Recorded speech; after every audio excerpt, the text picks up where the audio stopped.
जो भी तुम समझते हो ज़िंदगी में कि तुम्हारी उपलब्धि है, तुम्हारा ज्ञान है, कईयों को अपने ऊपर बड़ा भरोसा होता है, फलानी चीज़ तो हम जानते ही हैं। इतना ही पूछ लेना, जो कुछ भी तुम जानते हो उसने तुम्हें आग दी है क्या?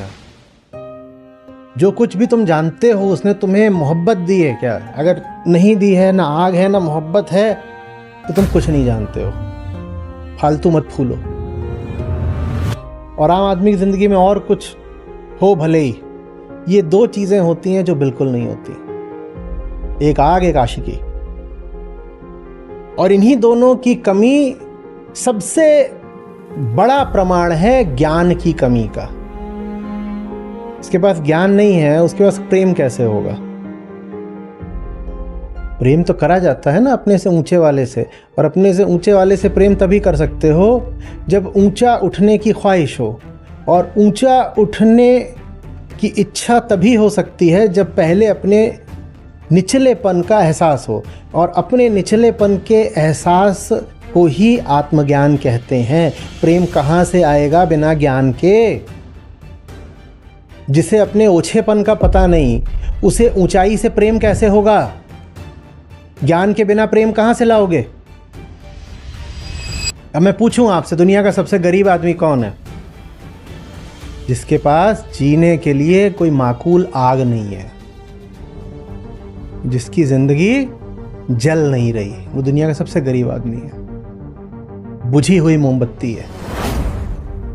प्रकाश ही तो धन है ना, और प्रकाश तो मोमबत्ती से तभी आएगा जब वो जलेगी, जब आग होगी। और आग का मतलब होता है कि मोमबत्ती मिटेगी, तो मोमबत्ती खुद को बचाने के लिए बुझना पसंद कर लेती है। ये जो बुझी हुई मोमबत्तियां होती हैं सबसे गरीब होती हैं।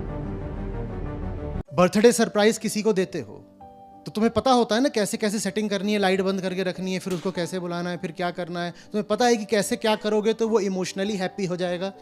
उसी तरीके से हर व्यापारी, हर विज्ञापनदाता और हर धर्मगुरु जानता है कि तुम्हारे इमोशंस को कैसे एक्साइट करना है। उनके कपड़ों से लेकर, उनके संगीत से लेकर, उनके खाने पीने से लेकर, सब कुछ वो होता है जो तुम्हारे भाव पे कब्जा करेगा। इतनी जल्दी बहने बहकने को तैयार मत रहा करो। और आप लोगों में भी जब देखता हूं ना कि बोध से ज्यादा भाव हो रहा है, कई बार संस्था के लिए, कई बार मेरे लिए ही, आचार्य जी आई लव यू, तो मुझे वहां भी खतरा दिखता है। प्रेम भावना नहीं होता, और भावना प्रेम नहीं होती। आप जो प्रदर्शित कर रहे हो उसमें प्रेम कहां है और भावना कहां है, ये अभी जांचना बाकी है। ज्यादातर लोग आपने देखा होगा अहम की जगह मन की बात करते हैं। मन ऐसा कर रहा है, मन ऐसा कर रहा है। मन बहुत चंचल है। मन चंचल है माने क्या? मन तो गोदाम है, पर ये हमारी आम भाषा रहती है ना। मन चंचल है। मन चंचल होता है, अहम चंचल होता है। आपने सोचा नहीं कि क्यों नहीं साफ कहा गया कि अहम चंचल है? हम क्यों कहते हैं मन चंचल है, जबकि मन चंचल नहीं होता? क्योंकि मन के पास तो चेतना है ही नहीं, है ही नहीं। चेतना किसके पास है? मन माने मजबूरी, अहम माने पहली बार फैसला लेने की ताकत। मन तो जड़ है भाई, मन तो कोठरी है, गोदाम है, जो चीजें तुमने भर ली हैं, तो वो कहां से स्वतंत्र हो जाएगा? और सूरज भी सब पर चमक रहा है तो वो स्वार्थवश है? सूरज को डर लग रहा है क्या कि मेरा रिश्ता खराब हो जाएगा अगर फलाने तक रोशनी नहीं पहुंची? पर आम आदमी बहुत डरता है। घर में शादी कर रहा हूं, अरे फलाने को कार्ड भेजना रह तो नहीं गया, वो बुरा मान जाएंगे। तो आम आदमी भी चाहता है सबसे रिश्ता बनाकर रखे, और सूरज का भी रिश्ता सबसे है। कोई है जिस तक किरणें नहीं पहुंचती? कोई है? सूरज का रिश्ता सबसे, पर सूरज का रिश्ता इसलिए कि वो तुमको खुश रखना चाहता है ताकि बदले में तुम उसे कुछ दे दो। अर्घ्य के लिए है ये सब कुछ, या सूर्य नमस्कार के लिए होगा? ये है सूर्य का स्वार्थ। सूर्य को कुछ मिल रहा है तुमसे, पर जब तुम सबसे रिश्ता बनाना चाहते हो, सबको खुश रखना चाहते हो, तो सिर्फ इसलिए क्योंकि डरे हुए हो, कमजोर हो, धूल हो। मैं बहुत आजाद आदमी हूं, और मुझे बिना बात का तनाव लेना पसंद भी नहीं है। मैं ये एक जबरदस्ती की बोनस इनिंग्स खेल रहा हूं, और जीवन में मैं अपने तेज रहा हूं। मैंने जो भी काम करे हैं ना वो सब फर्स्ट अटेम्प्ट में करे हैं। मैंने अपनी पारी भी बहुत जल्दी ख़त्म कर ली थी, और तुम मुझे बहुत परेशान करोगे, मैं ऐसे ही उठ के चल दूंगा। जो कर रहा हूं तुम्हारे लिए कर रहा हूं, तुम्हें ही नहीं चाहिए तो क्यों करूं, किसके लिए करूं? कर सकता हूं पर किसकी खातिर? मैं जिंदगी में किसी का मोहताज नहीं हुआ। अब इस उम्र में आकर के तुम्हारा मोहताज होऊंगा क्या? मैं जिंदगी में किसी का आश्रित नहीं हुआ, और तुमको भी यही सिखा रहा हूं किसी का आश्रित नहीं होना, और मैं खुद तुम्हारा ही आश्रित हो जाऊंगा क्या? ईगो कंट्रोल भी नहीं सुना होगा, लोग क्या बोलते हैं? Mind control. ये चाल देख रहे हो? Mind control. ऐसे ही लोग कभी नहीं बोलते हैं सेल्फ मैनेजमेंट, बोलते हैं टाइम मैनेजमेंट। Time management? इस घड़ी को कोई क्या मैनेज करेगा? एक ही है जिसको मैनेज माने सुधारा जा सकता है। किसको? स्वयं को। पर हम उसकी नहीं बात करते, हम किसकी बात करते हैं? टाइम को भी मैनेज करना है, माइंड को भी मैनेज करना है, और क्या क्या मैनेज करते हैं हम? Financial management. लालच में आके पैसा उड़ाने वाला कौन था? तो सबसे पहले किसका प्रबंधन होना चाहिए? Relationship management, wife management. वो किसकी वाइफ है? तुम्हारी। उस जिंदगी में लेके कौन आया? तुम। वो व्यवहार किसके प्रति करती है? तुम्हारे प्रति। तो मैनेजमेंट भी होगा तो किसका होगा? सबसे पहले अपना होगा ना। रामकृष्ण परमहंस विवाहित थे और आजन्म पत्नी के साथ ही रहे, तो वो ब्रह्मचारी नहीं थे क्या? रामकृष्ण से बड़ा ब्रह्मचारी खोजना मुश्किल है। और यहां कितने ही घूम रहे कुंवारे, उनका ब्रह्मचर्य और ब्रह्म से क्या लेना देना?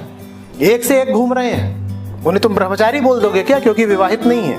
पर ये बड़ी अजीब लोक धारणा बन गई है। जिस किसी को 30 की उम्र तक नहीं मिली पत्नी, उसी के बारे में लोग कहने लग जाते ब्रह्मचारी है, ब्रह्मचारी है, इनकी शक्ल देखो, ये ब्रह्मचारी है। और फिर वो भी कहता अब ये ठीक है, बीवी ना मिली इज्जत तो मिली। एक के बाद एक ये बाबाओं की पीढ़ियां आती गई हैं जिन्होंने आपको बोला है कि वीर रक्षा ही तो सब कुछ है, वीर बचाओ वीर बढ़ाओ। और वीर की एक बूंद ज्ञान के अथाह समुंदर पे भारी पड़ती है, और इतना खाओगे और ये करोगे तब जाके वीर की एक बूंद बनती है, और पता नहीं यही सब। और आपके मन में ब्रह्मचर्य, और ब्रह्मचर्य भी सचमुच क्या होता है ये कोई बताने वाला नहीं, क्योंकि बोध का तो हमसे कोई लेना ही देना नहीं ना। अंडरस्टैंडिंग कि समझाओ, तो धर्म ने बिना समझाए आपको बोल दिया है कि ये छिच्छी चीज है, छिच्छी, और ये होने मत देना। धर्म ने तो बोल दिया होने मत देना, पर वो होके रहेगी, और जब होके रहेगी तो आप क्या हो जाओगे? शर्मसार। और जैसे ही अपराध भाव से भरते हो, आपको लग जाता है आप गुनहगार हो, आप लज्जित हो जाते हो, आप धर्म के ठेकेदार के सामने जाके झुक जाते हो, आप बोलते हो कि गलती हो गई है कुछ, I want to confess father. वो यही तो चाहता था, तुमने कुछ गलती करी है ना, चलो अब सेवादान करो, सेवादान। और कुछ ना करो, कुछ और हमें नहीं दे सकते तो कम से कम हमें इज्जत दो, क्योंकि तुम गुनहगार हो, हमें इज्जत दो। श्री कृष्ण को लेकर के बड़ी एक रोचक कथा चलती है। ऋषि आए हुए थे, यमुना के उस पार थे, इस पार श्री कृष्ण है, रुक्मिणी है। रुक्मिणी कहती हैं कि मैंने भोजन तो बहुत बनाया है, वहां तक पहुंचाना है, पर वो उस तरफ बैठे हैं नदी के, मैं कैसे जाऊं? तो कथा कहती है कि श्री कृष्ण बोले कि जाना और यमुना से बोलना कि अगर श्री कृष्ण ब्रह्मचारी हो तो रास्ता दे दो, और यमुना ने रास्ता दे दिया। अब ये मत सोचिए कि सचमुच यमुना बह रही थी, रास्ता दे दिया, ये तथ्यों से बहुत ऊपर की बात है। और रुक्मिणी एकदम संशय में बोली, आप हमें बता रहे हो कि आप ब्रह्मचारी हो? मैं पत्नी हूँ आपकी, मैं तो सब जानती हूँ ना, आप हमें ही बता रहे हो कि आप ब्रह्मचारी हो? तो शादीशुदा होके भी कोई ब्रह्मचारी हो सकता है। जो ब्रह्मस्थ है वो ब्रह्मचर्य में ही तो रहेगा, ब्रह्मचर्य का स्त्री पुरुष से क्या लेना देना? वो कहते हैं ब्रह्मचर्य का मतलब ही यही कि रिश्ता नहीं बनाया। अरे ब्रह्म का मतलब होता है ब्रह्मचर्या, उसमें स्त्री से संबंध बनाया कि नहीं बनाया, ये आ कहां से गया? कोई तुक इस बात का कि ब्रह्मचर्य का संबंध तुम स्त्री से जोड़ रहे हो, स्त्री कहां से आ गई? ब्रह्मचर्य का संबंध होगा तो किससे होगा? अरे ब्रह्म से होगा ना।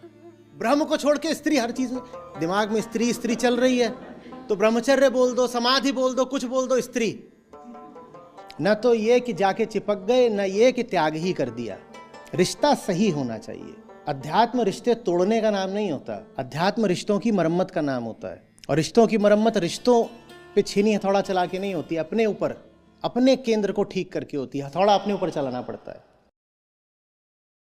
कुछ सालों पहले की बात है, संस्था की लड़की एक, उसने छुट्टी लिखी, घर जाना है। क्या है? बोल रहे हो कुछ है, शादी ब्याह है, जाओ। वापस आई तो ऐसे एकदम सुर्ख लाल मेहंदी रचा के आई है, वो भी यहाँ तक। ये क्यों किया तूने? तो कुछ बोले नहीं तो मैंने डपट दिया। मैं बताती क्यों नहीं है क्यों किया? तो बोलती है मैं तो ना करूं। वो घर वाले बोलने लगे कि ये नहीं करोगे तो दीदी और जीजा में प्यार कम हो जाएगा, तो जिज्जू की खातिर मुझे ये चिज्जू लगानी पड़ी। तुम्हारी देह पर तुम रंग पोत रहे हो, इसका प्रेम से क्या लेना देना? प्रेम क्या है? चेतना के ऊर्ध्वगमन को प्रेम कहते हैं। तुम हाथ पे लाली पोतो कि होठ पे लाली पोतो, उससे प्रेम कहां से? भारत में तरीके तरीके के चलते हैं खेल।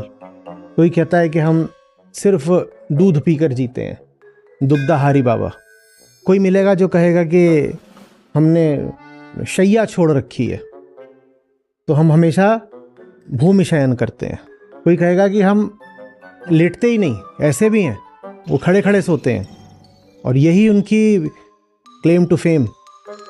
बाबा जी 20 साल से कभी ये पेड़ के तने पे ऐसे टिक जाते हैं, थोड़ी देर आंख बंद कर लेते तो हो गया। सबने कुछ ना कुछ छोड़ रखा है, ठीक है ना। किसी ने कहा कि हम अन्न छोड़ रहे हैं, किसी ने कहा हम शयन छोड़ रहे हैं, और क्या क्या। स्त्री तो छोड़ना है ही, खैर वो तो उसको तो मैं भूल कैसे गया। तो सबसे पहले छोड़ी जाती है, सबसे पहले।